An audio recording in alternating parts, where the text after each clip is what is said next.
Hello guys, we're going to show you the notes today, but instead of doing it in class, you're just going to watch this video and get it all done at home, and then we're going to flip the classroom. So we'll work on some stuff, some homework and some problems in class, and maybe get these notes done before you get to class, so that'll save us a little time. So you have your handout there, and we are going to cut it apart. You're going to need scissors. You're going to need either some glue or some tape, and I'm going to use some markers probably to just draw some lines. I don't know, get creative a little bit, but really that part's up to you. So scissors, glue, tape, and that's pretty much it, and then we're going to go from there. Alright, first thing we're going to do is we're going to put down the title. So if you don't have that cut out yet, then you need to get that cut out. You can pause the video at any time you want and get some materials or get things cut out. And I'm going to not, of course, take time to wait for you, because who knows how long it's going to take. So just feel free to start and stop the video anytime you want. So I've got the title down, and now I'm going to put down this conditional statement. Chapter 2 is going to be basically our introduction into logic. Alright, introduction into logic. Alright, so you're going to want to write the date up here at the top. Today's date is the, I'm just going to leave that blank there and let you fill in the blank, because who knows what day of the week you're watching this on. But you definitely want to put the date in there.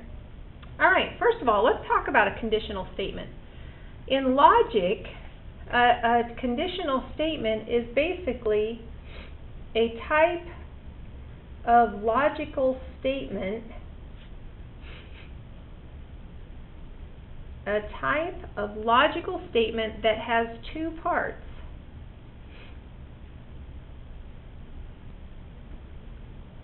A hypothesis. It has a hypothesis and a conclusion. So it's a type of logical statement that has two parts, a hypothesis and a conclusion. And from that we get our if-then statements.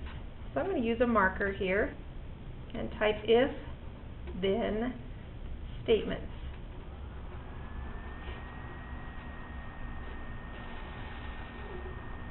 Alright, so we've got, that way we can get our hypothesis and our conclusion from our if-then statements. So from the if part, you get your hypothesis. So find the hypothesis, cut out, tape that down. And from the then part, you get your conclusion.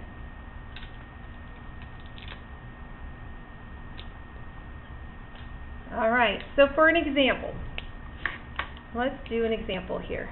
Let's write the statement: if you are an Ozark High School student, if you are an Ozark High School student, oops, I meant to make the little s there, then you live, then you live in the Ozark School District.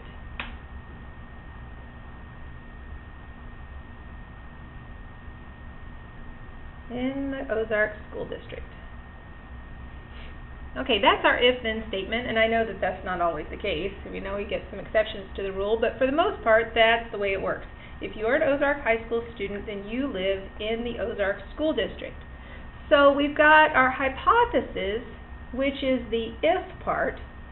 If you are an Ozark High School student, that's the hypothesis, right there. And then you live in the Ozark schools. So this part, the then part, all of that is the conclusion. All right, if you live in the Ozark High School, if you are an Ozark High School student, then you live in the Ozark School District. So conditional statements are either true or they're false. So we're going to draw that out. Conditional statements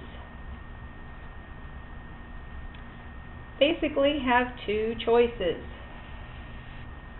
They're either true or they're false. I hope you're using color on your notes to make it a little neater. Just kind of something fun to do. Let me pull that up so you can see it better. Conditional statements are either true or false. If it's true, every example must be true. Every example that you can come up with must be true. If it's false, all you have to do is give one counterexample.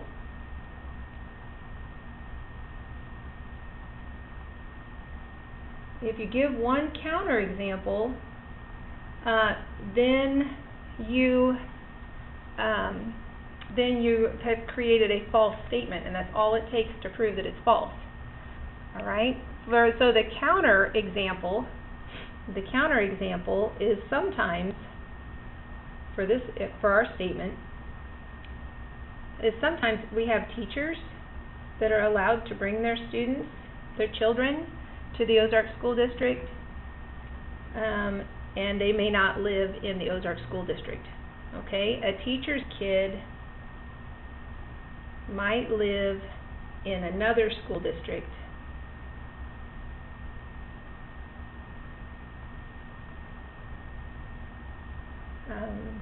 but still go to OHS. Okay, because their parents work here.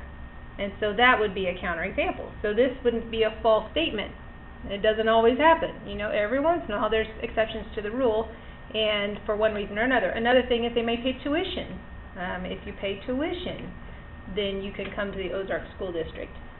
Maybe live in Sparta, but come to the Ozark School District. So this is not necessarily a true statement because it's not always true. All right, so let's turn the page. And you've got basically four kinds of conditional statements. All right, so let's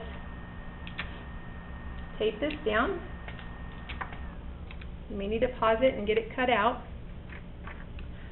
All right, so this is how this works. If you have a statement, you've got your original statement. For example, if measure of angle A is equal to 30 degrees, then angle A is acute. So there's my if-then statement. My hypothesis is if measure of angle A is 30 degrees, and my conclusion is then angle A is acute. All right, the inverse of that statement would just be negating the hypothesis and then negating the conclusion. For example, if the measure of angle A is not equal to 30, if the measure of angle A is not equal to 30, then angle A is not acute. So that's the inverse of the statement, the inverse of the original statement. If you just negate the hypothesis and you negate the conclusion. Then we could also write the converse. If angle A is acute, then the measure of angle A is equal to 30. So the converse of the statement basically flip-flops the hypothesis and the conclusion.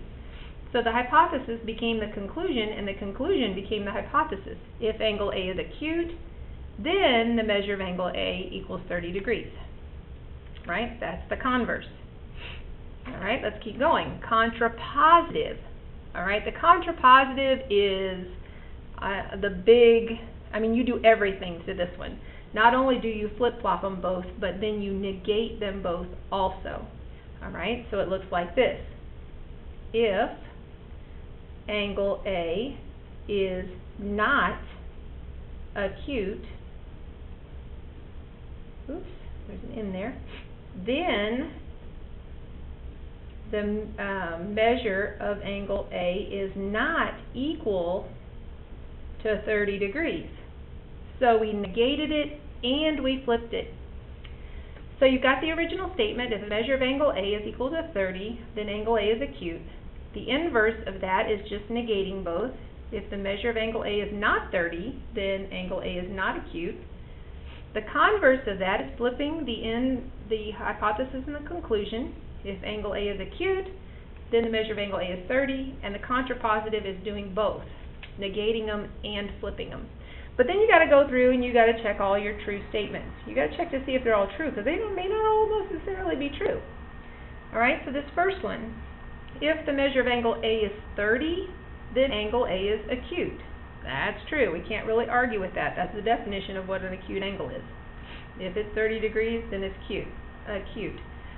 Inverse. If the measure of angle A is not 30, then it's not acute.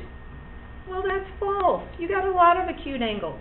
If it's not 30, then it might be 20, and it's still acute.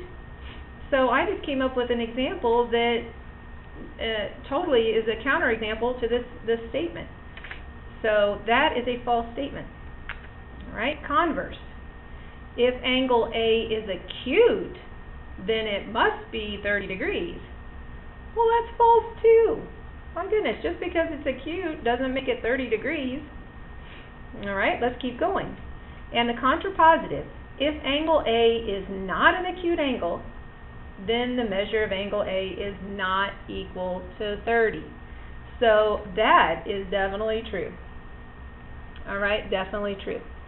All right, so what happens is we've got equivalent statements. All right, the equivalent statements is the original and the contrapositive. Okay, those are equivalent statements. Equivalent statements. Okay, because they're both true. Equivalent statements because they're both true. And then these are equivalent statements. Equivalent because they're both false. Alright? Alright, so here's another thing that you probably need to get used to. Sometimes in logic we let the hypothesis be represent with a P, we represent it with a P, and the conclusion we represent that with a Q. So in summary it looks like this. When you're doing the original statement will look like this. If P, then Q. Okay, if P, then Q. Okay, kind of looks like something like this. P, then Q. Okay. The original statement, then the inverse of that statement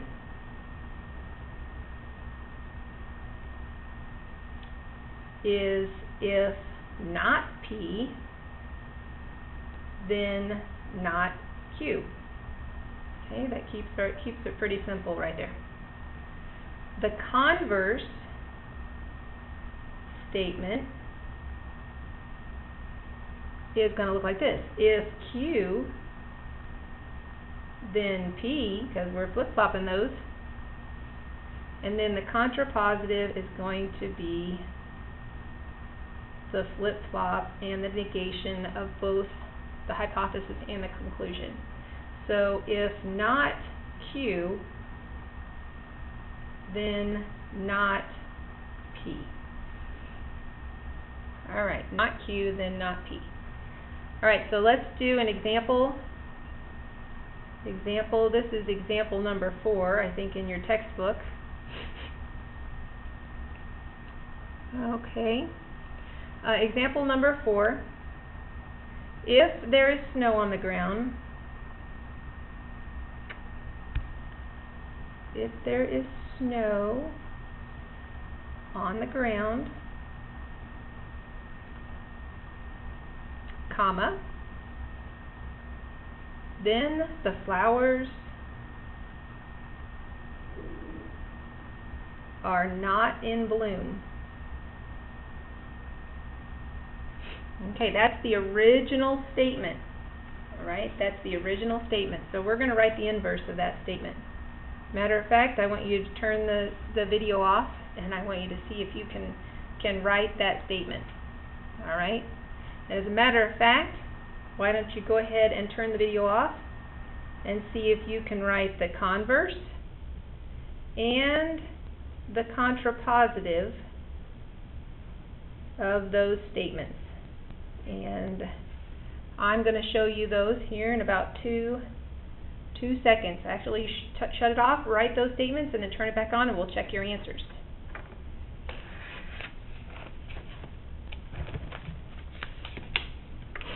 Okay, I have this written down here on another piece of paper, so I just had to pull it over. So I just want you to check your work. Okay, the inverse, you should have wrote, if there is no snow on the ground, then the flowers are in bloom. Okay, if there is no snow, because we negated that, then the flowers are in bloom, so we negated that. And since it already said not in bloom, then I had to say they were in bloom here. Okay, I just totally flip-flopped that. All right, then your converse, if the flowers are not in bloom, then there is snow on the ground. So we just flip-flopped the hypothesis and the conclusion. If the flowers are not in bloom, then there is snow on the ground. And the contrapositive, if flowers are in bloom, then there is no snow on the ground. So I hope you did that real well. I hope you understood that. If you have any questions about that, just let me know. Let's go ahead and flip over to the next page, and let's write some of our postulates. Okay, flip over to the next page. And I've got a few postulates that I want you to write down. Okay. As a matter of fact, I've got these written down here on this page, and so I'm just going to cover this up and show you it just a little bit at a time. All right, postulates. Remember, postulates are assumed to be true. They form the foundation on which other statements called theorems are built. So our postulates are assumed to be true, and they are the foundation of our theorems that we're going to do later. Okay, I've actually got let's see. Oh, there's actually 5 postulates. You can separate yours or not. I don't care if you separate these. It's totally up to you. But postulate 5 is through any 2 points, there is exactly 1 line. Postulate 6, a line contains at least 2 points. Postulate 7, if 2 lines intersect, then their intersection is exactly 1 point. That is then their intersection, T-H-E-I-R. Then their intersection is exactly 1 point. Postulate 8, through any 3 non-collinear points, there exists exactly 1 plane. We've talked about that in class. 3 points make a plane. Postulate 9, a plane contains at least 3 non-collinear points. A plane contains at least 3 non-collinear points. Postulate 10, if 2 points lie in a plane, then the line containing them also lies in the plane. If 2 points lie in a plane, then the line containing them lies in the plane. And last but not least, if 2 planes intersect, then their intersection is a line. Alright, I probably went too fast through that, but hopefully you paused the video through that and were able to get that written down. Alright, so that's pretty much it. I've got an example here that you're welcome to do if you'd like, and it's rewrite postulate number 5 In if-then form, write the inverse, the converse, and the contrapositive. If you have any questions about that or if you have a hard time with that, then let me know. All right, good job. We'll see you in class.